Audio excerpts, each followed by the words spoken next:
दुनिया भर में एक अजीब सा बैंकिंग सेक्टर का संकट चल रहा है।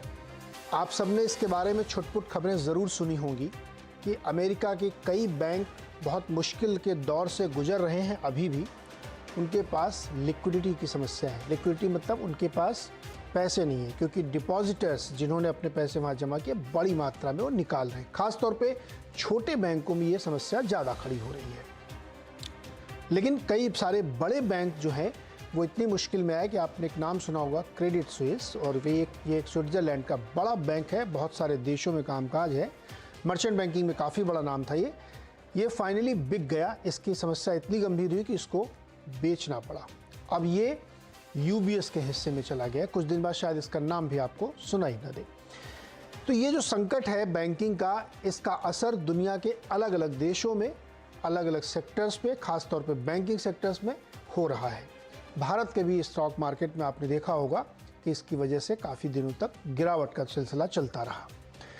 तो आज इसको ये समझने की हम कोशिश करते हैं कि ये बैंकिंग संकट जो इस वक्त है दुनिया में, ये कितना गंभीर है और इसका मूल कारण क्या है और उस कारण के लिए गुनहगार कौन है। बहुत एकदम स्ट्रेट फॉरवर्ड इसको आज समझने की कोशिश करते हैं, क्योंकि जब तक आप ये नहीं समझेंगे कि प्रॉब्लम क्या है और उस प्रॉब्लम के लिए जिम्मेदार को, जिम्मेदार मतलब किसी को सज़ा नहीं देनी, फांसी नहीं देनी, लेकिन उस चीज़ तक पहुंचना है कि ये दरअसल हुआ क्यों, तब तक इस प्रॉब्लम को हम लोग डीपली समझ नहीं पाएंगे। हमने कई बार कोशिश की, कई सारे शोज़ भी किए, लेकिन आज एक और बड़ा शो हम आपके सामने लेके आए हैं जिसमें ये समझेंगे। मोटा मोटा मैं आपको बताया तो फिर अपने मेहमानों के पास चलते हैं कि ये सारा खेल लगातार बढ़ती ब्याज दरों की वजह से हुआ है। अब ब्याज दर क्यों बढ़ी? क्योंकि इन्फ्लेशन बढ़ रहा था। इन्फ्लेशन क्यों बढ़ा? क्योंकि सप्लाई चेन की दिक्कत आई, एक युद्ध चल रहा है, उसकी वजह से चीज़ों की कमी हुई तो महंगाई आई। तो इकोनॉमिक्स में आपने पढ़ा होगा, या जिन लोगों ने नहीं पढ़ा है, कि एक समस्या दूसरे से जुड़ती जाती है और आपको ये समझना बड़ा मुश्किल होता है कि कौन सी पहले है। किसी एक सिरे को आप पकड़िए तो उस वाइसिस सर्कल को तोड़ के आप वर्चुअस साइकिल बना सकते हैं, लेकिन वो कौन सा सिरा पहला है ये बड़ा मुश्किल होता है। तो इसलिए इस संकट का जो मूल कारण है वो जानना हमारे लिए बहुत ज़रूरी है। आमतौर पर बैंकिंग सेक्टर में दो तरह के संकट होते हैं। एक होता है कि क्या एसेट क्वालिटी ख़राब हो गई है, एनपीए बढ़ गए हैं और बोरोवर्स डिफ़ॉल्ट कर रहे हैं। दूसरी समस्या होती है कि क्या बैंकों के पास पैसे कम है, लिक्विडिटी क्राइसिस है। तो इस बार दूसरी वाली समस्या है। अभी तक कोई ऐसा बोरोवर नहीं हुआ जिसने यूएस में डिफ़ॉल्ट किया हो या यूके में डिफ़ॉल्ट किया हो।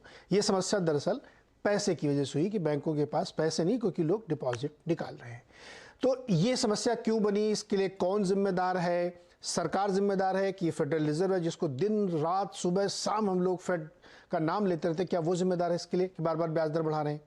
अगर वो ब्याज दर बढ़ा रहे हैं तो क्यों बढ़ा रहे हैं? किसने मजबूर किया उनको ब्याज दर बढ़ाने के लिए? इन सारे सवालों को समझेंगे और असली प्रॉब्लम और उस प्रॉब्लम के जन्मदाता, या जिसको हम लोग कोट अनकोट गुनहगार कह रहे हैं, उसको समझने की कोशिश करेंगे। हमारे साथ जो मेहमान है मैं उससे आपको परिचय करा दूं। अनुराग सिंह हमारे साथ हैं, हमेशा हमारे साथ मदद करने के लिए जुड़ते हैं। अमेरिका से एनसिट कैपिटल नाम की एक फर्म चलाते हैं, उसके फाउंडिंग हैं, मैनेजिंग पार्टनर हैं। और साथ ही गुरमीत चड्ढा जी हमारे साथ हैं, कंप्लीट सर्कल के ये भी फाउंडिंग मैनेजर हैं और सीआईओ भी हैं। और दिलचस्प बात यह कि बैंकिंग का बड़ा लंबा अनुभव और ऐसे बैंक में काम किया जो बहुत अच्छे से इनको बैंकिंग सिखाया था। ये इन्होंने मुझे बताया था कि वहाँ नौकरी करने के बाद बैंकिंग आप बहुत बढ़िया समझ जाते हैं, तो वो समझेंगे। तीसरा सुनील सुब्रमण्यम जी हैं, जो फंड मैनेजर हैं, एमडी एंड सीईओ हैं सुंदरम म्यूचुअल फंड के। और फंड मैनेजर को इसलिए रखना ज़रूरी है सुनील सर को, क्योंकि भारत में बायर तो यही है इक्विटी वाले, तो इनकी सोच क्या है, ये कैसे इस प्रॉब्लम को देखते हैं, इनके ज़रिए समझेंगे। तो शुरुआत करते हैं इस प्रॉब्लम को समझने के लिए। अनुराग जी, अच्छा बहुत बेसिक से हम लोग शुरू करते हैं, तो जिससे कि हमारे दर्शकों को समझने में आसानी रहेगी। पहला तो सवाल यहाँ शुरू करते हैं, क्या ये संकट निपट गया है? क्या बैंकिंग संकट पे हम लोगों ने काबू पा लिया है? हम लोगों से मतलब अमेरिका ने, यूरोप ने, और अब सब कुछ अंडर कंट्रोल है, क्या ये स्टेटमेंट दिया जा सकता है? तो नीरज जी, आपको, सुनने वालों को, पैनल मेंबर्स को नमस्कार। थोड़ा लाइट हार्टेड रखते हैं चर्चा को, टेंशन बहुत ज्यादा हो गई है। बिल्कुल। I think we don't want to, हम किसी को स्केयर नहीं करना चाहते। और बहुत लोगों ने, मैंने कुछ लोगों के कमेंट्स देखे, आप लोग, कुछ लोगों ने ये भी कहा कि देखिए बहुत कई बार मैं बहुत पेसिमिस्टिक व्यूज भी देता हूं, लेकिन देखिए मेरा कहना यह है कि अगर मेरे कहने से मार्केट चले तो फिर मैं तो रोज आके बुलिश व्यू दूं, लेकिन ऐसा मतलब मैं कोई फेडरल रिजर्व तो हूं नहीं, तो हमें तो सही बात बतानी होती है। तो नीरज निपट गया है का तो देखिए ऐसा है कि नहीं, अभी सॉल्व तो नहीं हुआ है, क्योंकि इट्स नॉट, इसका कोई क्विक डायरेक्ट रेसिपी नहीं है। रेसिपी इसकी वही है कि बैंक्स को अल्टीमेटली गारंटी किया जाए सारे डिपॉजिटर्स को, बट कहने में आसान लगता है, उतना आसान नहीं है। अब देखिए यहाँ इंडिया में एक तरह से इम्प्लाइड गारंटी है, बट अगर आप ऑफिशियल डॉक्यूमेंट्स देखेंगे, आई don't know what is the latest number, but वहां पे एक नंबर होगा कि इतने डिपॉजिट्स तक इंश्योर्ड हैं, 5 lakh, 10 lakh, 2 lakh, I don't know, I think there some 5 lakh, 5 lakh. But US में 5 लाख है, ओके। तो यूएस में वो अमाउंट $250,000 है। वो अबाउट 100,000 था, फिर वो 2008 के क्राइसिस के बाद $250,000 किया गया। अब ये इसकी एक कॉस्ट होती है नीरज को, कि एक इंश्योरेंस एफडीआईसी को एक प्रीमियम हर बैंक देता है टू इंश्योर दीज डिपॉजिट्स, और अल्टीमेटली वो कस्टमर्स को ही पास ऑन होता है, एंड दैट्स व्हाई बैंकिंग के कुछ चार्जेस होते हैं, तो वी हैव टू अंडरस्टैंड। उसके ऊपर को नहीं किया था बिकॉज इट वाज थॉट कि वो लोग अपना सिस्टमैटिक रिस्क असेसमेंट करना जानते हैं, या वो ट्रेजरी बॉन्ड्स खरीदेंगे, बैंक्स में रखेंगे, तो वो सब स्मार्ट बैंक्स में रखेंगे जहां पर रिस्क नहीं हो, तो so on and so fourth. But ultimately अब अगर जो बात चल रही है कि देखिए 250 के ऊपर भी आपको डिपॉजिट्स को इंश्योर करना है, तो बेसिकली सभी डिपॉजिट्स को इंश्योर करना है, उसकी एक कॉस्ट है, और वो इंश्योरेंस की कॉस्ट हर महीने कौन पे करेगा, अल्टीमेटली वो डिपॉजिटर्स को पास ऑन होगी। वो एक डिबेट है नीरज जो रिजॉल्व करनी है। इट्स वेरी इजी टू से हम कहें कि क्राइसिस आ जाए and then everybody comes along, हमसे कि गवर्नमेंट को आके सपोर्ट करना चाहिए, लेकिन हर चीज की कॉस्ट होती है, वो हमें समझना होता है। तो अल्टीमेटली या वो टैक्सेस के फॉर्म में या हायर एक्सपेंसिव बैंकिंग के फॉर्म में आपको पास ऑन होगी। तो नीरज वहां पर हम फंसे हुए हैं, बट वो एक डिबेट चल पड़ी है कि यू कांट, इस पे आप अपना मूड नहीं मोड़ सकते कि ये 250 के ऊपर हमारी समस्या नहीं है। बैंक्स में सभी डिपॉजिट्स को नीरज इंश्योर करना पड़ेगा गवर्नमेंट्स को, और उस पर काम चल पड़ा है, और अभी टेम्परेरी विंडो खोली है। अब उस पर थोड़ा सा स्टिग्मा है कि जो भी बैंक जाएगा उसका स्टॉक्स तो गिर जाएंगे, कि देखिए आप तो कमजोर बैंक है, आप तो सपोर्ट ले रहे हैं लिक्विडिटी विंडो का, बट देन अगर आप कमजोर हैं तो फेल होने से बेहतर है कि वहां पे जाके चले जाएं और बैंक को बचा लें अपना। तो वो विंडो है नीरज, आई थिंक स्टेबिलिटी आ गई है, और ये बचाना बहुत बड़ी बात है, इतने बड़े बैंक्स को एकदम आकर के बचा लेना। काफी रीजनेबल मिड साइज बैंक्स हैं ये, राइट, और ये समझें कि बेसिकली उसका एसेट साइज इतना था जितना एंटायर इंडियन बैंकिंग सिस्टम का 1/5 सिलिकॉन वैली बैंक अकेला, 200 बिलियन, लाइक मैं अज्यूम करो 1.5 ट्रिलियन इंडियन बैंकिंग सिस्टम का साइज है, राइट। तो इट्स साइजेबल, राइट। तो उसके बाद में डाउट नहीं रह जाता नीरज। तो दोनों चीजें हैं, और अल्टीमेटली अगर हम लाइट हार्टेड वे में देखें तो ये पेपर मनी तो अल्टीमेटली मोह माया ही है नीरज, तो इसके पीछे तो गवर्नमेंट का ट्रस्ट है। तो एटलीस्ट ये फिर से हमें रिकॉल कराती है ये चीज के all the money is nothing but trust by the government, और अगर गवर्नमेंट आके ओपन एंडेड ट्रस्ट देती है तो things should eventually settle down, right. Finally Neeraj एक चीज कह के जाना चाहता हूँ कि इससे लोगों को ये भी समझना चाहिए कि ये बैंकिंग एक इजी, ये मजाक का बिजनेस नहीं है, it's a very serious business, right. तो ये जो कल की आई गई एप्स के बारे में लोग बोलते रहते हैं ये बैंक बन जाएगा और बैंक्स खत्म हो जाएंगे, I think people should stop this discussion now. बिल्कुल सही। तो हमने टॉप डाउन अप्रोच लिया कि पहले तो ये क्लियर किया है कि जो अनुराग भी कह रहे हैं कि ये समस्या थम गई है, सेटल हो गई है, लेकिन खत्म नहीं हुई है, क्योंकि इसके पीछे की कॉस्ट है। आप जो गारंटी या अनइंश्योर्ड का फिगर चल रहा होगा, जैसे भारत में अगर आपका सेविंग अकाउंट में या आपके बैंक में आपके 5 लाख रुपए तक जमा है, तो वो गवर्नमेंट उनकी गारंटी देती कि वो पैसा आपका कभी डूबेगा नहीं किसी भी परिस्थिति में। वैसे उनके यहाँ $2.5 लाख था। तो एक डेटा हमने अपने ट्वीट पे भी डाला था, उस पर बहुत लोगों ने रिएक्शन दिया कि ऑलमोस्ट ऑल JP मॉर्गन से लेकर के एकदम नीचे वाला बैंक जो किसी गांव खेड़े में भी चलता होगा, उसका भी 50% से ज़्यादा इंश्योर्ड डिपॉजिट नहीं था। तो एक बड़ी मात्रा में अनइंश्योर्ड है, जिसके लिए अब चर्चा चल रही है कि सरकार इस पर बहुत गंभीरता सोच रही है, क्या 100% सिक्योरिटी दी जाए क्या। ये अपने आप में एक बड़ा चैलेंज है और इसकी एक कॉस्ट है। तो ये तो हो गया कि सब प्रॉब्लम अभी है, पूरी तरीके से सुलझी नहीं, लेकिन मामला थोड़ा सा सुलझ गया। अब वापस आते हैं कि जैसा कि हमने अपनी ओपनिंग कमेंट्री में कहा कि मुझे बैंकिंग समस्या दो तरह से दिखती है कि एक तो एसेट क्वालिटी बहुत ही ख़राब हो गई हो, आपकी डिफ़ॉल्ट शुरू हो गए हो, बोरोवर परेशान है, धंधा पानी चल नहीं पा रहा, लोन नहीं चुका पा रहे हैं।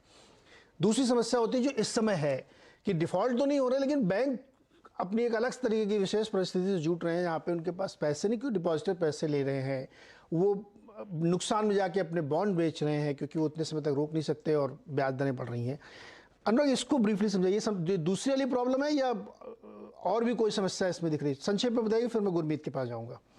हाँ, नहीं, दूसरी प्रॉब्लम अभी नहीं है और वो बड़ी समस्या होती है। आई थिंक जो हमें सुन रहे हैं उनको ये समझने की जरूरत है कि बैंक्स आपसे $100 लेता है और उसमें से 90 लेंड करता है और उसकी 10 उसकी कैपिटल होती है।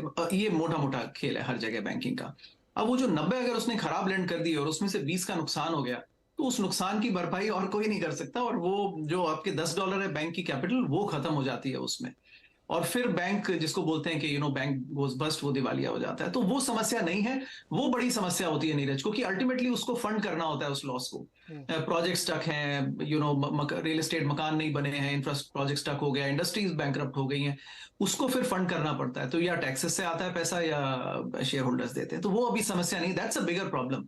ये लिक्विडिटी है। This is just like government saying that सब पैसा सेफ है बैंक्स में and we will make it good. Ultimately हर नोट पे लिखा भी रहता है कि I promise to pay the bearer the sum of that rupees, right? तो वो इट्स अ फेडरल गारंटी, तो it's a easy problem Neeraj, अभी वो प्रॉब्लम नहीं है। थोड़ा आगे प्रोग्राम में चलेंगे नीरज, इस पे बात करेंगे कि ये boom and bust in monetary policy, this Keynesian economy जो है ना, इसमें थोड़ा चैलेंजेस आ रहे हैं, तो वील हैव टू सी, इसको फेड के पर्सपेक्टिव से भी देखेंगे Neeraj as we go along. जी। गुरमीत, अब आते हैं मूल प्रश्न पे। आपको लगता है कि इस प्रॉब्लम के लिए कौन जिम्मेदार है? क्या ये फेडरल रिजर्व ने बात नहीं, ये लोगों मुझसे सवाल पूछते हैं इसलिए मैं आप लोगों से पूछ के जवाब दूंगा उनको कि फेड बार बार ब्याज दर बढ़ा रहा है, इसको नहीं बढ़ाना चाहिए। इवन यूएस में ये डिस्कशन चल रहा है, उसकी वजह से पूरी प्रॉब्लम खड़ी हुई है। तो फेड के लोग कहते हैं कि भाई ये जो 9% तक इन्फ्लेशन आप ले गए थे, ये हमने बढ़ाया था क्या? हमको तो 2% का मैंडेट, हम वहाँ तक लाएंगे, हमारा तरीका यही है कि हमको डिमांड किल करना है। तो कौन जिम्मेदार है इसके लिए? गुनाहगार कौन है इस समस्या के लिए? देखिए, मैं नीरज जी फेड को ब्लेम नहीं करूंगा पूरी तरह, क्योंकि एक एरा चेंज हुआ। हमने ना बहुत सालों तक लो इन्फ्लेशन, लो रेट्स देखा। अब उसको कई कारण रहे उसके, लीमन क्राइसिस से लेके बाद में और भी कारण रहे। बीच में जब पिछले साल में कोविड आया, जब पीछे वॉर शुरू हुआ, तो पूरी तरह मैं नहीं ब्लेम करूंगा। कुछ हद तक मुझे लगता है गवर्नमेंट पॉलिसी का भी खामियाजा है। तो जब आप कोई एरा एकदम से चेंज होता है 10, 20, 25 साल का, और आप सडनली दूसरे एरा में जाते हैं, तो जब जब इंटरेस्ट रेट्स लो होते हैं तो आप रिस्क ज्यादा लेते हैं, जैसा कि सिलिकॉन वैली बैंक ने भी किया कि भाई ब्याज दर जीरो थे, पैसा बहुत सारा आ रहा था स्टार्टअप्स का, तो उन्होंने थोड़ा बेटर करने के लिए मॉर्गेज बैक सिक्योरिटी ले ली 1.5% पे। तो वो रिस्क मैनेजमेंट में वहां चूक हो गई कि क्योंकि आप यूज टू ही नहीं है, आपने 10, 15, 20 साल से वो चीज देखी नहीं है। और ये क्या है कि आप देखिए क्वांटम ऑफ क्राइसिस बहुत बड़ा हो गया एकदम से। आप देखिए बैंक्स के जो सारे मार्क टू मार्केट लॉसेस हैं, और यहाँ मुझे लगता है थोड़ा फेड की गलती है। कई एस्टिमेट्स हैं, एफडीआईसी कहता है $600 बिलियन के ऊपर मार्क टू मार्केट लॉसेस है। कुछ लोग यूएस में कहते हैं ये $1 ट्रिलियन के ऊपर है। फेड के अपने एमटीएम लॉसेस जो है $1 ट्रिलियन के ऊपर है। अगर आप कंबाइंड प्रॉफिट देखेंगे सारे यूएस बैंक्स का, तो $250 बिलियन है। तो अगर कभी भी ये लॉस, कभी भी कोई रन आएगा, कभी भी कोई प्रॉब्लम आएगी, तो आप इन लॉसेस को जो है बुक नहीं कर सकते, क्योंकि आपका नेटवर्थ ही वाइप आउट हो जाएगा। तो क्वांटम बहुत बड़ा हो गया, क्योंकि एक एरा चेंज हुआ। और अगर आपने पास्ट में, आपको एक आदत पड़ जाती है कि इस तरीके से ही चलता है, तो आप थोड़ा सा लैक्स हो जाते हैं। और एक 2018 में उन्होंने एक गलती और करी, वो बाईपार्टीसन था कि उन्होंने $250 बिलियन लिमिट कर दी 50 बिलियन से। तो और बैंक्स जो है वो जो रिस्क फ्रेमवर्क के थे वो थोड़े बाहर हो गए। उन्होंने बोला जो $250 बिलियन के ऊपर के ही बैंक है उनको ही देखेंगे। मुझे लगता है फेड से जो चूक हुई वो, हालांकि किसी को तो इसको प्रॉब्लम को सॉल्व करना था। आप लो इंटरेस्ट रेट्स में नहीं रह सकते, जीरो इंटरेस्ट रेट्स में पूरे टाइम पैसा प्रिंट नहीं कर सकते। मुझे लगता है थोड़ा ज्यादा तेजी किया, थोड़ा और अगर बैलेंस अप्रोच रखते। आपने 10, 15 साल की प्रॉब्लम को कोशिश करी मैं 10, 15 हफ्तों में सॉल्व कर दूं, वो मुझे लगता है थोड़ा थोड़ा वहां फ्लेड ने अपना हैंड ओवर प्ले किया। थोड़ा अगर और ग्रैनुलर हाइक्स करते, थोड़ा गवर्नमेंट की हेल्प से, क्योंकि 8-9% इन्फ्लेशन को आप 2% नहीं ला सकते एक साल के अंदर बिना क्रैश लैंड किए। इकोनॉमी को कहीं ना कहीं एक्सीडेंट होना ही था वो। थोड़ा अगर और बैलेंस अप्रोच रखते तो शायद इतना इतना प्रॉब्लम नहीं आता। और आप देखिए, जैसे अभी सिग्नेचर बैंक की चर्चा भी कर रहे थे हम, आपके 900 बिलियन के डिपॉजिट्स हैं, आपके आपके 60 बिलियन के डिपॉजिट्स अगर उड़ जाएंगे सडनली, तो आप कैसे उसको मैनेज करेंगे? तो अभी सबसे बड़ा क्राइसिस ये है कि ये जो शॉक लगा है सिस्टम को, क्या होता है, अगर मैं इन्वेस्टर हूं, मैं कहूंगा कोई हर्ष थोड़ी है अगर मैं छोटे बैंक से बड़े बैंक में जाऊं। तो मैं वो कर रहा हूं, तो फ्लाइट ऑफ डिपॉजिट होती है। जो बड़ा बैंक है वो एकदम से टाइट हो जाएगा, वो लेंड भी कम करेगा, क्योंकि सिस्टम में इतना शॉक है। तो ये अपने आप में एक तरीके का बड़ी टाइटनिंग और रेट हाइक के बराबर है, अगर आप इस इवेंट को देखें, क्योंकि क्रेडिट क्रिएशन एकदम से रुक जाएगा। तो मुझे लगता है इसको थोड़ा टाइम लगेगा सॉल्व होने में। हम किसी एक को ब्लेम नहीं कर सकते। गुरमीत, लेकिन मैं अगर फेड की तरफ से एक सवाल आपके सामने रखूं कि देखिए, ये एक डेमोक्रेटिक गवर्नमेंट है, डेमोक्रेट्स की, जो लेफ्ट लीनियंट है, माना जाता है ऐसा। और आपको याद होगा जब फेड चेयर की रिन्यूअल होनी थी उनकी पोजीशन की, तो क्या टेंस माहौल था उस समय। उनके विचारों के स्टेटमेंट कुछ और थे। फिर जब ये पूरा पैंडेमिक दौर आया तो उनसे नोट प्रिंट कराई गई, लोगों को कितना $2,000 $2,500 हर वीक दिए जाते थे, एजुकेशन लोन माफ़ किए जाते थे, खूब पैसा सिस्टम में डलवाया गया। तो अब बेचारे अपने मन से डाल नहीं रहे होंगे। तो जब आपने उनसे मजबूरी में इतना पैसा झुकवा दिया, कितने 15 ट्रिलियन डॉलर की लोग बात करते, पता नहीं कितना हुआ, एग्जैक्ट नंबर अनुराग से पूछूंगा मैं, तो उनके पास चॉइस क्या बची है? अब वो तो मजबूर थे, सरकार का दबाव रहता। मैं तो मानता हूँ कि वहाँ पे भी सरकार का प्रेशर रहता है कि ये करो यार, आपको यही करना है। तो मजबूर आदमी क्या करेगा? सही पूरी तरह से ही नहीं है जी। मैं मानता हूं कि हमेशा पॉलिटिकल ये कहते हैं कि अपने आप इंडिपेंडेंट है, बट पूरी तरह हो नहीं पाता है, हम समझते हैं। बट कहीं पे थोड़ा सा मुझे लगता है फेड को स्टैंड लेना चाहिए था। दूसरा, मुझे लगता है उनकी जो इन्फ्लेशन की रीडिंग थी, वो शुरू में तो बोलते रहे कि ट्रांजिएंट है। जब तक वो 4.7% तक आई 2021 में, वो बोलने लगे कि नहीं ट्रांजिटरी है। और फिर सडनली जब जून में 9.1% आई, जो 40 साल की हाई थी, तो एकदम से उनको लगा कि ये तो अब ट्रांजिएंट नहीं है। इसी तरह वो बोलते रहे कि जो रिसेशन होगा या सॉफ्ट लैंडिंग होगी वो भी ट्रांजिएंट है। तो गलती फेड की असेसमेंट में है। और फेड बीच में मुझे लगता है जब जब जब पॉलिटिकल प्रेशर होती है कि अब ये एक्सपेक्ट करते हैं आप आरबीआई से या सेंट्रल बैंक से कि वो इंडिपेंडेंट है, थोड़ा सा आपको पुशबैक देना पड़ता है एक बैलेंस में। तो वहां मुझे लगता है गलती रही। असेसमेंट ऑफ रिस्क में मुझे लगता है इन्फ्लेशन असेसमेंट में भी गलती करी, रिस्क असेसमेंट में भी गलती करी जब over tightening. Okay, Sunil sir, चूक कहाँ हुई? जैसा कि गुरमीत कह रहे हैं ये कि फेड के असेसमेंट में चूक हुई, लेकिन मैं इसको थोड़ा सा आप सवाल पूछूं इससे पहले मैं अपने दर्शकों के सामने बैकग्राउंड रखता हूँ। सुनील, आप इसको एक्सप्लेन करिएगा। देखिए, सबसे पहले कहाँ से कहानी शुरू होती है? जब कच्चा तेल 55 से सीधे $125 पे आ गया, फिर अचानक से कोरोना आ गया, फिर उसी के बीच में एक युद्ध छिड़ गया, तो सप्लाई चेन डिसरप्ट हो रही है। क्योंकि अगर इन्फ्लेशन सप्लाई लेड है तो फिर आपके पास चॉइस नहीं कि आप पैसे दें, क्योंकि डिमांड लेड थी नहीं वो, तो आपने पैसे झोंक दिए। फिर एक जाते जाते चाइना में जब कोविड लास्ट लेग में आया तो एकदम सब कुछ बंद हो गया, तो फिर कमोडिटीज़ की रुकी और फिर एक नया दौर शुरू हुआ। तो ये तो एक सिचुएशनल था जिसकी वजह से बहुत बड़ी प्रॉब्लम क्रिएट हुई, जिसको ईज होने में समय लगा, लेकिन उस बीच सरकार ने उसमें बहुत पैसे सिस्टम में डलवाए। ये उनकी गवर्नमेंट ने वहाँ पे किया। तो क्या ये मानना ठीक होगा कि इसके लिए फेड का गला नहीं दबाना चाहिए? जो सरकार ने जिस तरह से इस केस को हैंडल किया है, ये उसका परिणाम है कि आपके 6 महीने, 2 साल, 10 साल, 30 साल की बॉन्ड बेइंतहा बढ़े, और शॉर्ट टर्म वाले इतने ज़्यादा बढ़े कि उनको नुकसान होने लगा। अब प्लस जब पैसा नहीं तो लोग निकालेंगे भी, तो डिपॉजिट भी नहीं बनेंगे। तो क्या कौन जिम्मेदार है इसका? गुनाहगार कौन है इस पूरी सिचुएशन का, जिसका हम लोग भुगत रहे हैं? मैं दो लोगों को जिम्मेदार मानूंगा। पहला मैं यूएस गवर्नमेंट को मानूंगा, क्योंकि आपने एक चीज आप भूल गए। कोविड के टाइम में उन्हें $3,600 हर इनकम टैक्स पेयर के पॉकेट में भरा दिए थे, जाके खर्चा करो। तो उन्होंने कोविड के टाइम में उन्होंने इन्फ्लेशन क्रिएट किया था बाय फिस्कल प्रोफिलिगेसी, राइट। वो पहला गवर्नमेंट का गलती था। इंडियन गवर्नमेंट ने ऐसा नहीं किया। कितनी मांग थी यहाँ पर, 15,000 हर बैंक अकाउंट में डालो करके प्रेशर था अपोजिशन का, गवर्नमेंट ने नहीं माना। फर्स्ट गलती वो थी। सेकंड गलती जो आपने सही तरह से पकड़ा कि एक ऑयल क्राइसिस और सप्लाई साइड क्राइसिस को आप कभी रेट हाइक के थ्रू कंट्रोल नहीं कर सकते। उसको फिर कैसे कंट्रोल किया जाए? आइदर आप फिस्कल मेजर से सप्लाई को ईज करें। यूएस अपना स्ट्रेटेजिक ऑयल रिजर्व अब कम करवा रही है, तभी उनको करवाना था क्योंकि ऑयल की दाम ना बढ़े। Okay, second point. Third point, जो अस्त्र उनके पास था जिसका वो थ्रेटन कर रहे थे, राइट, क्या था वो? Quantitative tightening. उसका बिल्कुल उन्हें इस्तेमाल नहीं किया, क्योंकि सप्लाई को एक तरह से अगर कंट्रोल सकते तो लिक्विडिटी को अगर सिस्टम से निकाला तो ऑटोमेटिकली आपको कमोडिटी को fuel margin trading through rally जो लिक्विडिटी के कारण होती है वो नहीं होती थी, राइट। तो सेकंड, उन्हें खाली इंटरेस्ट रेट के ऊपर था, क्यूटी की बात की, बट एक्चुअल क्यूटी उन्होंने इंप्लीमेंट नहीं किया। और फोर्थ चीज मैं कहूंगा ये रेगुलेटरी फेलियर है ऑफ फेड। एक है मॉनेटरी एक्शन के ऊपर फेलियर, मैं कहूंगा रेगुलेटरी, क्योंकि हर बैंक के ऊपर आपको एसेट लायबिलिटी मैच को ट्रैक करके मॉनिटर करने की जरूरत है। वो कुछ नहीं करते हैं, फ्री कैपिटल उनके अंदर वो छोड़ देते हैं। आरबीआई ऐसा नहीं है, यहाँ अल्को के थ्रू हर बैंक की एसेट लाइबिलिटी के मिसमैच को ट्रैक करती है और करेक्टिव एक्शन लेने की एक जरूरत करवाती है। अब ये देखिए क्या हो गया बैंकिंग सिस्टम को, जब कोविड के टाइम में सस्ता पैसा मिला तो उन्होंने भयंकर हाउसिंग लोन दिए, 30 साल का लोन 3.25% पे फिक्स्ड रेट। पागलपन।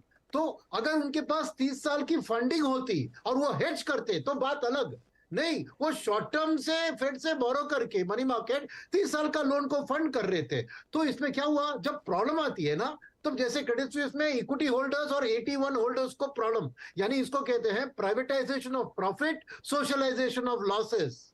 ये बहुत गलत तरीके, यानी बैंक्स को भी ब्लेम करना चाहिए, मगर अगर कोई सस्ते में मन्ना दे रहा है हेवन से, लो भैया पैसा ले लो, तो वो पागल होंगे, क्योंकि उसके कारण उनकी शेयर प्राइस बढ़ेगी, उनकी स्टॉक ऑप्शन की वैल्यू बढ़ेगी और उनके पर्सनल नेटवर्थ बढ़ती है। तो they are behaving in a very selfish manner, but you can't blame, capitalism में सेल्फिशनेस प्राइमरी होता है। तो रेगुलेटर को ही स्टेप इन करके हर बैंक की मॉनिटरिंग। अब कॉन्सेंट्रेशन ऑफ फिक्स्ड डिपॉजिट देखिए सिलिकॉन वैली बैंक का, क्या फेड इसके बारे में कुछ सोची थी कि इतना कॉन्सेंट्रेटेड डिपॉजिट है, बेस को उन्हें बढ़ाया नहीं, खाली 3% उनके डिपॉजिट इंश्योरेबल थे एफडीआई के लिमिट के अंदर, 97% अबव द लिमिट थे। तो मैं कहूंगा ये रेगुलेटरी फेलियर ऑफ फेड है, ये मॉनेटरी एक्शन ऑफ फेड का फेलियर है, और गवर्नमेंट ने इसका शुरुआत किया क्योंकि उन्होंने मॉनेटरी मेजर्स से उस प्रॉब्लम से हटने के लिए इन्फ्लेशन को क्रिएट किया, और जब फिस्कल स्टोरी से वो कुछ कंट्रोल कर सकते हैं उन्होंने वो मौका भी गवा दिया। तो ये सब लोग मेरे ख्याल में गुनहगार है, सबने मिलके कांड किया है। एक मैं नंबर आपके सामने रखता हूँ ध्यान आकर्षण के लिए। मुझे जो जानकारी मिली है कि यूएस में करीब 1.25 ट्रिलियन डॉलर्स के कमर्शियल रियल एस्टेट्स हैं जो लोन के ज़रिए लिए गए थे, जब लोन 0.5% 0.25% या 54 के भाव पे मिल रहा था, और जिसकी मेच्योरिटी अगले 2 साल के अंदर होनी है, अलग अलग टाइम फ्रेम में, विद इन 2 ईयर्स। अब उसके लिए मुश्किल ये है कि वो इतने सस्ते में लिया गया था, उसकी यील्ड मिल नहीं रही है क्योंकि अब बहुत ज़्यादा ऊपर हो गया है। तो ये कैसे निपटेगा, कोई आइडिया किसी के पास? जो कि ये समस्या टिकिंग बम की तरह आगे खड़ी हुई है, क्योंकि वहाँ का जो सिस्टम फाइनेंशियल चलता है वो तो बहुत ही डिफरेंट टाइप का चलता है, जिसकी समस्या आज हम लोग झेल रहे हैं। तो मैं ये सिर्फ इसलिए कर रहा था क्योंकि अभी जो समस्या है ना वो बहुत मुश्किल के दौर से गुजरी, अगर वो ब्याज दर नीचे नहीं लाते हैं तो ये जो मोरल क्वेश्चन मैंने आप लोगों के सामने रखा था, गुनहगार कौन, ये एक मोरल सवाल है भाई, अब किसी को हम फांसी थोड़ी दे देंगे। इससे जुड़ा हुआ दूसरा सवाल, अब मोरल से लॉजिक पे आते हैं। हालांकि इसके सवाल में मैंने एक मोरल शब्द जोड़ दिया है कि क्या जो ये पूरा कुछ हुआ अमेरिका में, इसकी वजह से फेड का काम मुश्किल कर दिया या फेड के लिए दिक्कत खड़ी कर दी है सरकार ने। अब ये कोई मुझसे कह सकता है कि आप क्या चाहते हैं, बैंक को डिफॉल्ट करा दिया जाए, बैंक ब्याज दर बढ़ा के, कि वो अपना काम करते रहे, बाकी देश में आग लग जाए? तो ये एक मोरल सवाल मेरे लिए ज़रूर है, लेकिन सवाल ये है कि फेड का रास्ता मुश्किल कर दिया है आपने। अनुराग जी पहले आप जवाब दीजिए, फिर आप दोनों लोगों से सेम क्वेश्चन का जवाब मुझे तीनों लोगों से चाहिए। अनुराग जी अनम्यूट करिए प्लीज। माय बैड, एक्चुअली मुझे ओके। सो नीरज जी, क्विक थॉट्स इस सवाल पे आते हैं, और उससे पहले एक क्विक कमेंट्स। एक गुनहगार कौन, एक वो जो आपने सवाल रखा, तो हमारी मूवीज में फेमस डायलॉग आता है ना कि देखिए मैं गुनहगार हूं, लेकिन मुझे गुनहगार किसने बनाया? तो समाज ने बनाया। तो आई थिंक सुनील सर ने इतना बारीकी से रखा वो पॉइंट, और बिल्कुल एप्ट है कि गवर्नमेंट ने इस तरह की फंडिंग क्यों की। और आप देखिए नीरज, मैं विद ड्यू रिस्पेक्ट, मैं डेमोक्रेसी का फैन हूँ, बट उसके थोड़े फ्लॉज आ जाते हैं। और मैं इसमें बिल्कुल एक यहाँ पर एक बड़े इन्वेस्टर हैं ली कूपरमैन, अब मैं उनका नाम ले रहा हूँ क्योंकि ये लोग ये ना कहे कि ये मैं कह रहा हूँ। उन्होंने बड़ा एक बहुत अच्छा स्टेटमेंट कहा, मुझे याद रह गया, विच इज ही सेड कि देखिए यूएस जब फाउंड हुआ था ना, तो ओनली लिमिटेड लोग वोट करते थे जो प्रॉपर्टी होल्डर्स थे, और उसके पीछे लॉजिक था कि जो प्रॉपर्टी होल्डर्स हैं वो एक ख्याल रख पाएंगे कि कैसे शहर बने, कैसे गवर्नमेंट बने, क्योंकि उनका एक स्टेक है, बाकियों को वोटिंग नहीं थी। Despite that, we got leaders like Washington, Jefferson, Milton and all of that, right? Look what great presidents we got, and US कहां तक पहुंचा। वो बोलता आज डेमोक्रेसी की हालत देख लीजिए कि back to back, you know, everybody votes and we got Trump and we got Biden. I'm saying both governments were equally worse. आपने फिजिकल ये आपने नंबर बोला अबाउट देखिए इसकी जो फेड की बैलेंस शीट है नीरज, वो अबाउट जिसको M2 मनी सप्लाई बोलते हैं वो 16 ट्रिलियन पे थी, 16 टू 17 ट्रिलियन, और वो ग्रेजुअली इकोनॉमी के रेट से बढ़ती थी, वो 22-23 ट्रिलियन चली गई, सो अबाउट 6 ट्रिलियन का, अब तो वो वापस आ गई है 20 पर, बट अबाउट 15-16 के नंबर से 22 पे पहुंचना, वो 6-7 ट्रिलियन की एक्स्ट्रा M2 मनी सप्लाई दी गई इकोनॉमी में। ट्रम्प साहब का और बाइडेन साहब का स्टिमुलस मिला लीजिए, वो मिला के करीब $6 ट्रिलियन होता है, राइट। आज भी उनके अनएम्प्लॉयमेंट में यहाँ पर वर्कर्स नहीं मिल रहे हैं, और उनके एजुकेशन लोन की EMIs अभी तक शुरू नहीं किए उन्होंने, कि लोगों के ऊपर हार्डशिप्स हैं। तो फेड जब फाइट करता है तो ये फाइट करता है गवर्नमेंट की कॉन्ट्राडिक्टरी पॉलिसीज से भी, and this is a result of एक तरफ डेमोक्रेसी चल रही है और उधर इंस्टीट्यूशंस बनाए गए हैं कि वो इंडिपेंडेंस रख सके। This brings me to interesting point जो गुरमीत जी ने कहा, वो ये था कि ट्रांजिटरी, देखिए कहते रहे, मुझे ऐसा लगता है कि किसी समय पे ना पॉवल साहब 20-25 साल बाद एक किताब लिखेंगे ना, तो वो उसमें लिख देंगे कि देखिए सर, समझ मुझे भी आ रहा था लेकिन मेरे हाथ, मैं मजबूर था। तो इट इज लाइक कि वो ना, वो कंफर्म ही नहीं हुए थे, तो वो तो ट्रांजिटरी कहेंगे ही। चेयर पे बाइडेन बैठे हैं प्रेसिडेंट, अगर वो ट्रांजिटरी नहीं कहेंगे वो तो हट जाएंगे अगले कंफर्मेशन में, तो वो रुके। And I deeply believe Neeraj, और मैंने उस समय कहा था, थोड़ा कंट्रोवर्शियल पॉइंट बना था, कि ये पॉलिटिकल इकोनॉमिक्स होती है, राइट, उसके पीछे। तो अल्टीमेटली पॉवल साहब इस बैटल को जीतेंगे, लेकिन वो जीतेंगे तब जब वो चेयर पे रहते। Now he's on the chair. I can tell you, I am rest assured he will win this battle, inflation battle. और अब वो contradictory government जाती रहे, लेकिन he will not budge, and that's my confidence. That's where I am putting my money. तीसरा point Neeraj, आपने, हाँ, अब आपने सवाल ये किया कि फेड का जॉब डिफिकल्ट है। ऑफ कोर्स डिफिकल्ट है नीरज, बट आई थिंक कुछ ना कुछ जो हमने अभी जो डिस्कस किया उसमें वो आंसर मिलता है नीरज, कि this is why institutions are made. I understand वो इलेक्टेड नहीं है, लेकिन सुप्रीम कोर्ट के जजेस भी इलेक्टेड नहीं होते हैं, फैसला सब लोग मानते हैं। अल्टीमेटली उनका काम है शॉर्ट टर्म पॉपुलिज्म को नहीं देखना, क्योंकि इफ सब कुछ अगर पॉलिटिकल सिस्टम के भरोसे छोड़ दें तो अगले 6 महीने से आगे वो कुछ नहीं देखेंगे। तो I think of course job उनका डिफिकल्ट है, बट नीरज, इन्फ्लेशन की टेंडेंसी वही होती है कि इट बाउंसेस बैक, बिकॉज वो एक्सपेक्टेशन का पार्ट बन जाता है। तो हिंदुस्तान में 6 से 7% इन्फ्लेशन लाजमी है, मतलब वो हमारे माइंडसेट में है। तो यहां पर उसको वापस लाना, अभी 5% माइंडसेट में आ गया लोगों के। अभी वेज डिस्कशंस हुए Neeraj, how is the market saying inflation कम आ गया, सारे वेज हाइक्स 5-6% पे लगे हैं। अब वो 5-6% पे लगे हैं तो साल भर में पास ऑन होंगे ना, इसमें तो कोई साइंटिस्ट नहीं चाहिए समझने के लिए। तो it has to be brought down, और वो ब्रॉट डाउन नीरज तभी होगा जब लोगों की माइंडसेट में आएगा कि नहीं नहीं, हाँ 2% का इन्फ्लेशन, 2% की सैलरी हाइक मुझे इस साल चल जाएगी। अभी तो मैं एम्प्लॉइज को वो कहते नहीं सुन रहा, कॉर्पोरेट्स में बात कर रहा हूँ, वो कह रहे हैं यार देने पड़ेंगे। हाँ, ये एक बड़ी समस्या है। देखिए, इस समस्या के आने के बाद जिस तरीके से क्विक रिएक्शन हम लोगों ने देखा फेड की ओर से, गवर्नमेंट की ओर से, बिल्कुल वॉर फुटिंग पे काम हुआ, और संडे रात में फैसले लिए जा रहे थे कि क्रेडिट लाइन ओपन कर दीजिए, उससे मन में ये शंका पैदा होती है कि क्या ये एक पॉलिटिकल प्रेशर है क्या? जैसे आपने कहा कंट्रोवर्शियल स्टेटमेंट है कि पॉलिटिकल इकोनॉमी, मैं तो खुल के बोल रहा हूँ, कोई कितनी भी कंट्रोवर्सी करे, एवरी डिसीजन इज पॉलिटिकल। ये सब फालतू की बातें होती है कि इकोनॉमिक्स मुझे बहुत आती है। पॉलिटिक्स जो तय करती है उसको आप इंप्लीमेंट करते हैं, और बाय फैशन आप उसको इकोनॉमिक्स बोलने लगते हैं। Politics is the concentrated form of economics. तो वो कार्ल मार्क्स का स्टेटमेंट है, राइट? मैं मार्क्सिस्ट नहीं हूं, बट नहीं, मैं इसको दूसरे और पॉलिश लैंग्वेज में बोलता हूँ। Politics is the father of all sciences, everybody is the slave of politics. तो राजा तय करता है कि आज हमारी ये नीति है कि सबको फ्री में खाना खिलाया जाए, अब इकोनॉमिक्स लोग तय करें कि उसको कहाँ से फंड किया जाएगा। ये होती है पॉलिसी। तो ये हमने बचपन में जब ग्रेजुएशन कर रहा था तो मैंने पढ़ा था, और ये मुझे डायलॉग इसलिए याद हो गया क्योंकि मुझे बहुत सत्य के करीब लगता है। खैर, हम लोग फिलॉसफिकल डिस्कशन में जा रहे हैं। गुरमीत, क्या ये एक बहुत बड़ा चैलेंज है फेड के सामने? अनुराग ने कहा कि उनको स्टैंड लेना पड़ेगा, अब उनकी पक्की नौकरी हो गई है तो स्टैंड ले सकते हैं, लेकिन जिस तरीके की वॉर फुटिंग पे काम किया, इससे मुझे लगता है कि थोड़ा वो भी तो सोच रहे होंगे कि कल को मैंने फिर कर दिया, फिर एक आध बैंक सामने खड़ा हो गया तो क्या होगा? तो फिर लोग मेरी आलोचना करेंगे कि यार आप इकॉनमी बचाने के लिए हो कि क्या करने के लिए, आप अपनी धुन में चले जा रहे हो। तो is it A right decision कि वो ब्याज दर बढ़ाएं? देखिए नीरज जी, मुश्किल है। जैसा मैंने बोला कि अगर नहीं बढ़ाएंगे वो भी पैनिक सिग्नल करता है कि इतनी मेहनत करी। जैसा अनुराग जी ने बोला, he is actually fought a battle, actually सही काम कर रहे हैं, बट वही है कि बहुत जल्दी कर दिया और थोड़ा सख्त काम किया। तो जो जब कोई भी आप स्ट्रॉन्ग स्टेप्स लेते हैं तो उसका शॉक इम्पैक्ट आता है।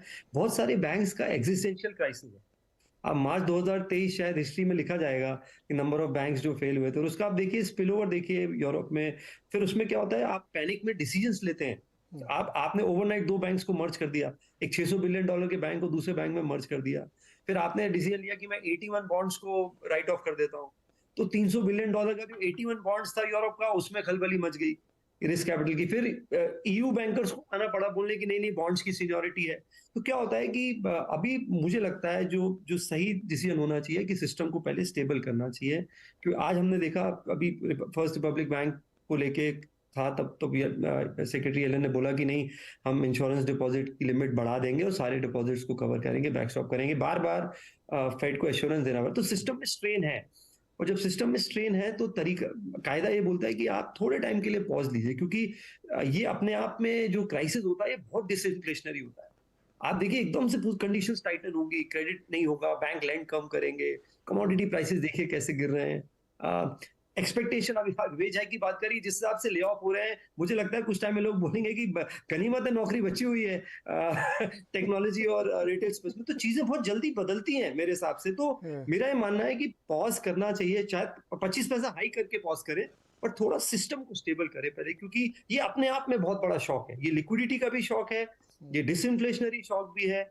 और अगर कोई एक आध बड़ा बैंक, देखिए आज आपने यूबीएस में मर्ज कर दिया, कल को यूबीएस में प्रॉब्लम आ गई तो कहां जाएंगे आप? या आज आप जेपी मॉर्गन को बोलेंगे फर्स्ट रिपब्लिक बैंक को ले लीजिए। देखिए कुछ भी हो सकता है इकोनॉमिक्स में। ये हमने एक इंटरकनेक्टेड लेवरेज वर्ल्ड में है, और ये बैंक सीईओज को भी मैं ब्लेम करता हूँ। आप फेड को बोलते हैं, ये खुद प्राइवेट जेट चलाते हैं, यॉट करते हैं, इन्वेस्टमेंट बैंकिंग से पैसे बनाते हैं लेवरेज में, और खराब टाइम में आके ऐसे बिहेव करते हैं। सोशल मीडिया को ब्लेम कर रहे थे क्रेडिट स्विस के सीईओ। अब बताइए, आप खुद आर्किडॉस में इन्वेस्ट करते हैं, आप क्रिप्टो में इन्वेस्ट करते हैं, आप दबा के हेज फंड्स में इन्वेस्ट कर रहे हैं लेवरेज बेस, और आप ब्लेम कर रहे हैं कि सोशल मीडिया की वजह से क्रेडिट स्विस। अरे सोशल मीडिया की वजह से थोड़ी 95% शेयर टूट गया आपका 5 साल में। तो मुझे लगता है कि सिस्टम को स्टेबल करने की जरूरत है। पहला फेड का फोकस होना चाहिए स्टेबिलिटी लेके आए। देखिए फाइनेंशियल स्टेबिलिटी है तो सब कुछ है, करेक्ट। और बैंकिंग ट्रस्ट पे चलता है। अगर आप वो ट्रस्ट को, जैसे मैंने बोला, मेरी भी बहुत लोगों से बात हुई, फंड मैनेजर से बात हुई, मेरे काफी क्लाइंट्स हैं यूएस में, अनुराग जी तो वहां बैठे हैं, वो कह रहे हैं कि भाई हार्म क्या है छोटे बैंक से बड़े बैंक में डिपॉजिट मूव करने में, भाई कोई नुकसान थोड़ी है। मैं सेफर साइड होना चाहता हूँ, तो ये इसको पहले रोकना पड़ेगा। अगर ये नहीं रुकेगा और कल को किसी बड़े बैंक में प्रॉब्लम आ गया, तो कल को आपकी यूबीएस में या जेपी मॉर्गन में प्रॉब्लम आ गई, तो आप क्या करेंगे? हाँ, ये गुरमीत, ये जो स्टेबलाइजेशन वाला बना बहुत बड़ा चैलेंज है। मेरा एक सवाल भी था कि छोटे बैंक से निकाल के सब लोग जेपी मॉर्गन में पैसा लगाएंगे तो बेचारे छोटे बैंक कैसे चलेंगे, और जेपी मॉर्गन क्या करेगा उस फंड का? फिर वो बॉन्ड मार्केट ही जाएगा ना, फिर उसके पास क्या होगा उस पैसे का? एक सवाल। बॉन्ड डील देखिए ना आप, मेरे पास एक्सेस जब पैसा आएगा तो मैं एक दिन में बाय करूंगा 2-2, 3-3 साल वाले बॉन्ड। बॉन्ड मार्केट को मैं वही कह रहा हूँ, स्टेबिलिटी लाना जरूरी है। और मैं ये मानता हूँ कि इन्फ्लेशन की बैटल लंबी है, चलने वाली है, और आप एकदम से इतना सब करने के बाद विड्रॉ नहीं कर सकते हैं। बट टाइम बिंग के लिए बेटर होगा कि पहले स्टेबिलिटी लाई जाए। जी गुरमीत, इसमें दो चीज बड़ी मजेदार निकल के आई। जैसा कि अनुराग ने भी कहा है कि ट्रस्ट पे ये बैंकिंग सिस्टम चलता है, इसमें कोई शक नहीं। आपने नोट पे भी लिखा होता है कि मैं प्रॉमिस करता हूं कि इतने पैसे आपको अदा करूंगा। तो क्रेडिट स्विस वाले जो लोग ये आलोचना कर रहे थे सोशल मीडिया की, उनको ये देखना चाहिए कि आपके उस कांड के कारण हांगकांग में, सिंगापुर में एचएसबीसी के और स्टैंड चार्ट के बॉन्ड गिर रहे थे परपेचुअल वाले, क्योंकि ट्रस्ट डिफिसिट चला गया था। सबको लग रहा था कि मेरा परपेचुअल बॉन्ड क्यों नहीं डिफॉल्ट कर सकता भाई, जब तुम्हारा हो गया तो आपने जो सोशल मीडिया को ब्लेम किया, भाई साहब ट्रस्ट इधर देखिए आप पहले, और पिछले 5 साल में जो आपने मिसचीवियस एक्टिविटीज़ की उसका कौन हिसाब देगा? वो थोड़ी सोशल मीडिया वालों ने किया था। लेकिन सवाल यहाँ पे उठता है कि जैसे अभी बहुत सारे बैंकों में आप देखिए, आपने नाम लिया फर्स्ट रिपब्लिक का, उसका स्टॉक 40% गिरा था, बावजूद इसके $30 बिलियन उसकी फंडिंग हो गई थी, क्योंकि ट्रस्ट ही नहीं लौट रहा है। सुनील सर, क्या होगा एक प्रैक्टिकल डिसीजन? पॉज 25-50 क्या करेगा फेड? मैं तो फेड की तरफ से हूँ, आज सवाल उधर से ही पूछूं, क्या मैं खुद तो मैं क्या करता बताइए आप, मदद करिए। पहले आपने पॉलिटिक्स को इकोनॉमी के साथ घुसा दिया ना। मैं एक तीसरा लाइन लेके आ रहा हूँ। आइए ये अल्टीमेटली ये बिहेवियरल इकोनॉमिक्स है। हाँ, क्योंकि it's the behaviour of the people. Trust की बात करी, बिहेवियर जनरेट्स ट्रस्ट। और इसलिए मैंने कल रात, पता है रात को 10 से 12 बजे मैंने क्या किया, एक पुरानी फिल्म है, आप लोग भी जाके देखिए, too big to fail. Okay, जो 2008 बैंकिंग क्राइसिस के बारे में कैसे डील किया था हैंक पॉल्सन, जो ट्रेजरी सेक्रेटरी थे, टिमोथी गाइटनर, और उन्होंने, तो मैं अभी बताऊं आपको क्या हुआ पता है? जब क्राइसिस हुआ तो बेयर स्टर्न्स को बेल आउट किया। अगले दिन लेमन आया तो बोला कि मैं नहीं बेल आउट करूंगा। फिर तीसरे दिन एआईजी आया तो उसको बेल आउट कर दिया। तो एक कंसिस्टेंसी ऑफ बिहेवियर। फाइनली उनको क्या करना था? टार प्रोग्राम के जरिए उनको जाके इक्विटी बैंक के खरीदने थे, और उनका ये सोच था कि मैं इक्विटी डालूं तो शायद वो लेंडिंग करके इकोनॉमी में कॉन्फिडेंस लाएंगे। तो हरिक ने जाके उसके लेकर इन्वेस्टमेंट बैंकिंग में प्रॉफिट बनाना शुरू कर दिया। सो अल्टीमेटली ये ट्रस्ट फैक्टर, सो फेड को अल्टीमेटली जो भी एक्शंस ले रही है, they have to reinforce the trust in the banking system। बस वही बात है। अब 25, 50, 75 ये टैक्टिकल डिसीजंस है, उसको छोड़िए। द पॉइंट इज कि उनको कहना चाहिए अनइक्वोकली कि हम बैंकिंग सिस्टम के पीछे खड़े हैं, हम किसी बैंक को फेल होना नहीं देंगे, डिपॉजिटर्स के पैसे को गुम होना नहीं देंगे। वो ट्रस्ट को बिल्ड करने के लिए उनको बहुत बातें करनी पड़ेगी। जब रेट हाइक की बात करके या रेट पॉज की बात करते हैं वो बात अलग, मगर ट्रस्ट को बिल्ड करने के लिए फेड की तरफ से एक स्ट्रॉन्ग स्टेटमेंट आना चाहिए कि हम हैं, आप फिक्र मत कीजिए। तो that I feel is more important. जैसे वैसे पहले कहते ना, एलन ग्रीनस्पैन का आईब्रो ऊपर उठा तो मार्केट 50% गिर गई। तो वैसी बात है कि उनकी बॉडी लैंग्वेज और एक्शन से वो क्या बता रहे हैं, क्या वो कंट्रोल पे दिख रहे हैं सिचुएशन के, क्या वो कॉन्फिडेंस दिलवाएंगे अमेरिकन पब्लिक, शेयर होल्डर्स को, सभी को। वही मैं ज्यादा एक इंपॉर्टेंट चीज मानता हूं। ये 25, 50, 75 सब टैक्टिकल प्लेस है।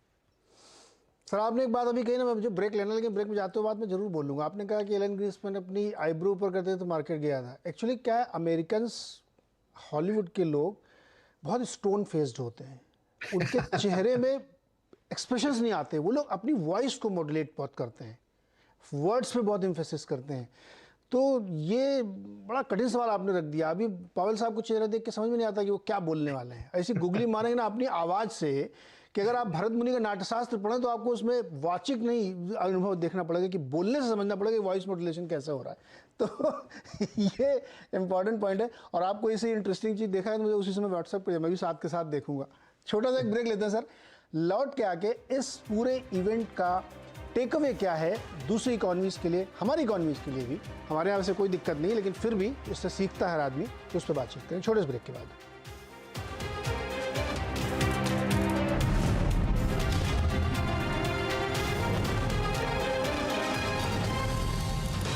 आज हम बातचीत कर रहे हैं दुनिया का जो ग्लोबल बैंकिंग क्राइसिस है उसका गुनहगार कौन है, उसके लिए जिम्मेदार कौन है, और उससे हमें क्या लेसन लेना चाहिए। गुरमीत आपसे शुरू करते हैं।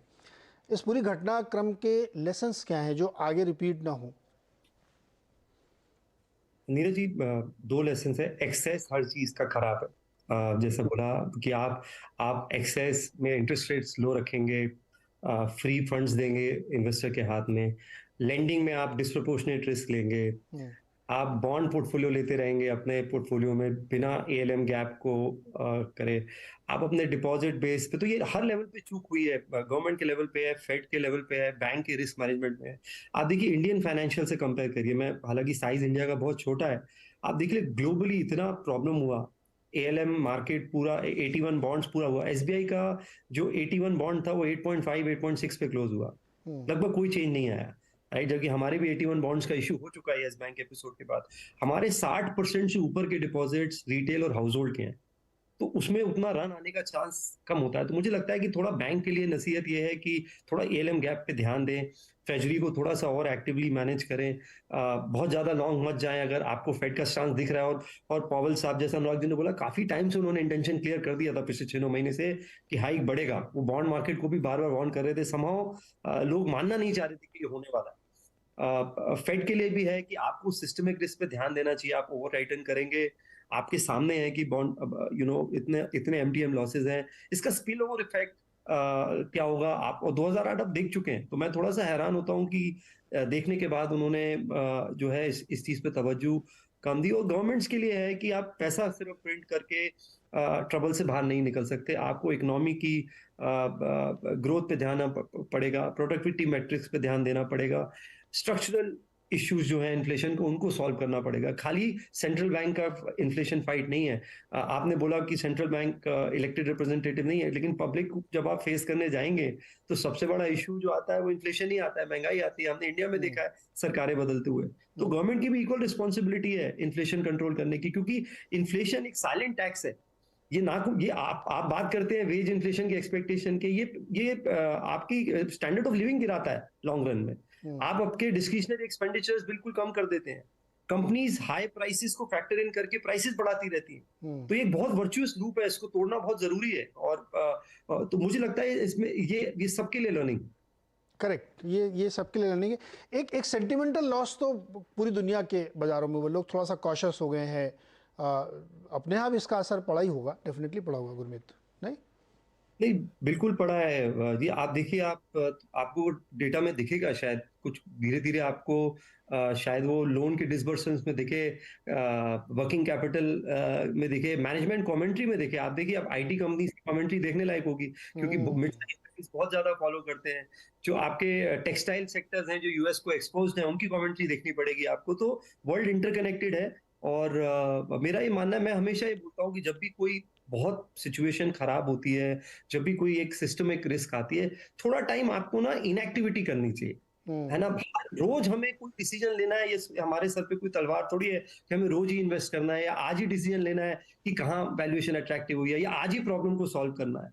कुछ चीजें टाइम लेती है सॉल्व होने में, और not taking a decision is also a decision. या बिल्कुल। और कई बार जो होता है ना, वक्त बहुत सारी चीज़ों को आपको हल करने में मदद करता है। सुनील सर, क्या टेक अवेज है इस पूरी घटना के? जी, मेरे लिए क्या है कि ना, जहाँ पे रेगुलेटरी सिस्टम स्ट्रांग हो ना, वहाँ पे बैंकिंग सिस्टम स्ट्रांग होती है। और इंडिया में I think best thing is RBI की जो ओवरसाइट है, इतना जो मैं किसी और देश में, एडवांस देशों में नहीं देख रहा हूँ। तो ये कॉन्ट्रा टू कैपिटलिज्म है, यहाँ एक सोशियो इकोनॉमिक फैक्टर। क्योंकि बैंक का ट्रस्ट जो है, देखिए मोदी जी ने इतने कोशिश से बैंकिंग का जो जनधन योजना से फैलाया है, penetration of bank deposit in common man, we cannot afford any trust failure of the आम जनता in the banking system. तो रेगुलेटरी फ्रेमवर्क जो इंडिया में है ऑलरेडी टाइट है, और उसी से कंफर्ट आएगा। तो इसलिए मैं कंट्रोवर्शियल स्टेज कहूंगा कि मेरे लिए आज इंडियन बैंकिंग सेक्टर के स्टॉक्स सबसे बेहतरीन बाई है। मैं क्यों कह रहा हूं कि क्वार्टरली रिजल्ट आप देखिए, सभी से बेहतर बैंकिंग का आया था। पहले अदानी फैक्टर के कारण बैंकिंग में करेक्शन आई, फिर भी एसवीबी फैक्टर के कारण आ रही है, अभी क्रेडिट स्विस के कारण दबाव। तो ये जो दबाव हो रहा है वो उनके फंडामेंटल्स में नहीं है, क्योंकि अल्टीमेटली यहाँ पर एसएलआर और सीएलआर जो गवर्नमेंट डिटरमिन करती है, उससे 2 या 3% ज्यादा ही जी6 में बैंक्स निवेश करते हैं, इन्वेस्टमेंट। बाकी का क्रेडिट का जो लेंडिंग डिमांड अभी बढ़ रहा है, तो वो एक अच्छी चीज है, क्योंकि उतना तक उनको इन्वेस्टमेंट पोर्टफोलियो के कम करके अपना लेंडिंग पोर्टफोलियो। और यहाँ पे हमें थैंक करना पड़ेगा कि हमारी financial debt capital markets develop नहीं हुई, क्योंकि अगर debt capital markets highly developed होते तो यही हालत होती तो इंटरनेशनल एडवांस कंट्रीज में होता है। यहाँ पे इंडिया में डेट कैपिटल मार्केट सीपी और सीडी के अलावा मीडियम टर्म बॉन्ड मार्केट का कोई डेप्थ नहीं है। तो ये एक सेफ्टी फैक्टर हो गया हमारे लिए, क्योंकि ट्रेडेबल इंस्ट्रूमेंट्स में ही ये क्राइसिस आती है। क्योंकि बैंक लोन 3 साल 5 साल के लिए दे दिया, तो उसके बाद आपको पता लगता है कि वो एनपीए होगा कि नहीं, इंस्टॉलमेंट भरते रहेगा तो वो चलते रहेगी। तो इंडिया के लिए जो एक ट्रेडिशनल बैंकिंग मॉडल रहा है हमारा, लेंडिंग वाला and not originate book distribute, तो वेस्टर्न मॉडल में होता है। तो ऐसी हालत ही इंडिया के लिए बड़ी स्ट्रेंथ इस मुसीबत के वक्त में है। तो मेरे लिए Indian banking system strongly regulated, well asset liability management अच्छी है, और लेंडिंग का डिमांड बढ़ता जा रहा है। अब अभी भी देखिए सीडी की रेट्स इशुएंसेस कितने हुए, क्योंकि बैंक्स के लिए लोन्स का क्यू लगा हुआ है, तो सीडी की रेट्स बढ़ रहे हैं। तो एक proper normal traditional banking, take a 3 year 5 year deposit from a customer, do a 3 year 5 year loan, asset liability mismatch को कम करा के आप करेंगे तो एक मजबूती और एक कंफर्ट भी आएगी। मेरे लिए अभी इस हादसे के वक्त में, इस टाइम में जब बैंकिंग सिस्टम में प्रेशर है, तभी इंडियन गुड क्वालिटी बैंक्स को आप खरीदेंगे। तो डू नथिंग कह रहे थे गुरमीत, मैं कहूंगा डू समथिंग। आप गुड क्वालिटी बैंक्स को अभी भी खरीदते जाइए। ये तो सही बात है, ये तो सही बात है। और लेकिन सर क्या होता है ना, बहुत शॉर्ट मेमोरी होती है। जी गुरमीत, कुछ कह रहे थे आप? नहीं, मैंने कहा मैं सुनील सुनील सर की बात से अग्री करता हूँ। कुछ कुछ अच्छे इंडिया का जो बैंकिंग सिस्टम है, क्योंकि हम थोड़ी बोरिंग बैंकिंग करते थे। देखिए हमारे यहाँ भी लोगों ने एग्जॉटिक बैंकिंग करने की कोशिश करी उनका हश्र हमारे सामने है। तो करेक्ट। जितना बिजनेस बोरिंग होगा, जितना बिजनेस ट्रेडिशनल होगा, जितना, क्योंकि हम ना रिस्क से स्टार्ट करते हैं। और आई थिंक ये आरबीआई कंजर्वेटिव है। यूएस में तो एक जोक है कि आपको गन आसानी से मिल जाएगी, बैंक लाइसेंस आसानी से मिल जाएगा, लेकिन पैरासिटामोल या कोई ड्रग खरीदना हो तो प्रिस्क्रिप्शन लगेगा। तो तो मुझे लगता है कि कुछ कुछ रिस्क एसेस फ्रेमवर्क हमारे यहाँ अच्छे हैं, और कुछ कुछ बैंक्स में मैं एग्री करता हूँ सुनील सर की बिल्कुल। बात से काफी। गुरमीत, अपने यहाँ साइंस, अपने यहाँ क्या मतलब, साइंस में ही कहा गया है कि जो जितनी तेजी से चलेगा वो उतनी तेजी से गिरता भी है। भाई देखिए, तो साइंटिफिक है, इसमें तो कोई रॉकेट साइंस ही नहीं है। अपने यहाँ भी कई बैंक उड़ने की कोशिश कर रहे थे, वो जमींदोज हो गए हैं। और एक और सेक्टर जो जो बहुत हवा में उड़ रहा था, मैं बहुत रिस्पेक्ट के साथ कह रहा हूँ, ये स्टार्टअप वाले, अब वो भी थोड़ा सा समझेंगे, क्योंकि जो फ्री में पैसा बट रहा था अब वो रुकेगा, है ना। तो अभी जब पैसे की कीमत समझ में आती है तो लोग काम भी ढंग से करते हैं। लेकिन अनुराग, एक सवाल आपसे है। देखिए, हम लोग इसको ज़रूर कह रहे हैं कि एक लिक्विडिटी क्राइसिस है अभी तक, लेकिन ये एसेट क्वालिटी क्राइसिस में बदलने में समय नहीं लगता सर। देखिए, क्योंकि बहुत सारे लोग अभी इस कैंप में हैं कि ये दरअसल, जो लोग ये समझ रहे हैं कि ये क्रेडिट साइकिल का टर्न है, ये गलत समझ रहे हैं। दरअसल ये एसेट साइकिल का टर्न है, और वो एसेट साइकिल का बबल स्टार्टअप, आईटी, एआई, पता नहीं क्या क्या, उन सब में बना था। तो ये दरअसल वहां टर्न हो रहा है, आप लोग गलत देख रहे हैं। Do you agree? तो छोटा कनेक्शन जरूर है। देखिए, अगर प्राइवेट मार्केट को लॉस होता है, हमें कोई कंसर्न नहीं है। स्टार्टअप्स का पैसा है, डूबना भी चाहिए। 5 गुना बेच रहे थे तो लॉस भी उनको लेने चाहिए, वो कंसर्न नहीं है। गवर्नमेंट का कंसर्न तब हो जाता है जब वो पैसा कहीं ना कहीं पब्लिक में ट्रांसमिट हो जाता है। उसका कनेक्शन ये है नीरज, कि एक तो कमर्शियल रियल एस्टेट करीब, आज भी जाइए, शिकागो में अबाउट 30% वेकेंट है, न्यूयॉर्क में 20% वेकेंट है। वो कमर्शियल रियल एस्टेट एक डेड मनी है, उसका कुछ करना, सोल्यूशन ढूंढना होगा, नहीं तो वो एक बैंकिंग में एसेट लाइन में ट्रांसमिट हो सकता है। Second, this residential real estate market 40% prices, median home prices बढ़ गए थे, और लोगों ने महंगे महंगे घर खरीद लिए, और अगर क्रैश आया तो वो भी एक संकट हो सकता है। तो अल्टीमेटली उसका इलाज भी वही है, कड़वी दवाई के, थोड़ा क्रैश चाहिए, लेकिन इतना क्रैश भी नहीं चाहिए कि वो एसेट क्राइसिस बन जाए बैंक्स के लिए। तो जरूर कनेक्शन है, क्यों नहीं है। एक दो तीन चीजें नीरज, अगर मैं रिएक्ट कर सकूं, तो एक तो पवल साहब, आपने भी कहा नौकरी पक्की है, तो वो शो ऑफ हैंड नहीं करेंगे, कतई नहीं करेंगे, और 25 बेसिस पॉइंट बढ़ाएंगे। Definitely that is his strength, right. वो शो ऑफ हैंड नहीं करेंगे। नौकरी पक्की है। मैंने तो यहां तक सुना है कि अब वो ओल्ड पेंशन स्कीम की भी डिमांड कर रहे हैं। क्या तो बात है सर, वो पता लगेगा। इंडिया उनके साथ है इस मामले। ओपीएस भी लेंगे वो।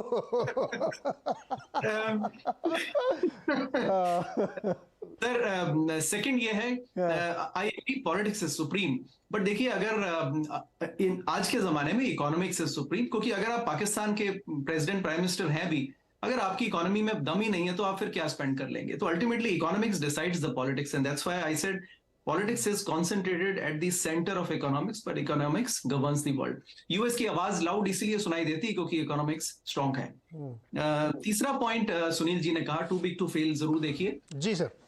यहां पर एक कनेक्शन आता है कि गवर्नमेंट से भी थोड़े तार जोड़े रखिए। देखिए, जब 2008 क्राइसिस आया, and despite whatever logic government says, I will say this, Goldman सैक्स was saved, Lehman was not, and there is a reason, right. And I last time मैंने कहा था कि एक रिवॉल्विंग डोर है between Goldman and government, right. So there is a reason why this happened, right, why Lehman failed and they know it, and why Goldman was saved, right. तो कुल मिलाकर के ये भी एक कनेक्शन है, इसको भी ध्यान में रखें लोग। तो ये है नीरज, हल्की फुल्की चर्चा इस पर छोड़ते हैं। एक ओके, इंडियन मार्केट में अगर एक बात कहूं नीरज जी, तो ये इंडियन मार्केट वो लिक्विड ऑक्सीजन में पड़ा हुआ है, तो उसमें लिक्विड है, आपका एफआई फ्लो, वो बेचते रहेंगे, वो मार्केट को जीने नहीं देंगे। वो तो भेजना ही पड़ेगा उनको, वो जाएंगे कहाँ? चॉइस नहीं है उनके पास, आना तो इधर ही पड़ेगा। थोड़ा देर हो सकती है लेकिन आएंगे इधर ही। एक बात आपने जो कही ना, ये हम लोग कभी ऑफ कैम डिबेट करेंगे, मुझे बहुत पसंद है ये विषय। जैसे आपने कहा कि इकोनॉमिक्स डिसाइड करती है कि पॉलिटिकल एक्शंस क्या होंगे फर्दर। मैं इसको थोड़ा सा दूसरे तरह से देखता हूँ, हम लोग के बीच में डिबेट होगी इसमें किसी दिन ऑफ कैम। मैं ये कहता हूँ कि जो लोग कहते हैं कि फैसले मेरिट पे होते हैं या क्वालिटी पे होते, मैं इससे डिसएग्री करता हूँ। फैसले विम्स एंड फैंसीज पे होते हैं। कोई आदमी जो टॉप पे बैठा होता है उसको ये लगता है कि शिकागो में एक ऑफिस खोलना चाहिए, क्योंकि उसका दिल कर रहा है, कि उसका एनालिसिस कह रहा है, वो फैक्ट पे शायद बेसिस नहीं है लेकिन वहाँ खोलेगा, ये उसकी चाहत है, ये उसकी इच्छा है। अब उसको हम जस्टिफाई करके एक इकोनॉमिक डिसीजन बना लेते हैं। जी सर क्विकली, मेरे पास समय एकदम नहीं सर, 1 सेकंड में। Behavioural economics, yes sir, yes yes. Behaviour decides these whims and fancies। बिल्कुल, तो ये बड़ी मजेदार बहस, किसी दिन हम लोग साइकोलॉजी भी करेंगे, लेकिन आज के लिए फिलहाल इतना ही, समय एकदम समाप्त हो गया है। तो गुनहगार कोई नहीं है, सिस्टम गुनहगार है और वक्त गुनहगार है। देखते हैं कि आगे सिचुएशन को कैसे ठीक किया जाता है। बहुत बहुत शुक्रिया हमारे साथ जुड़ने के लिए।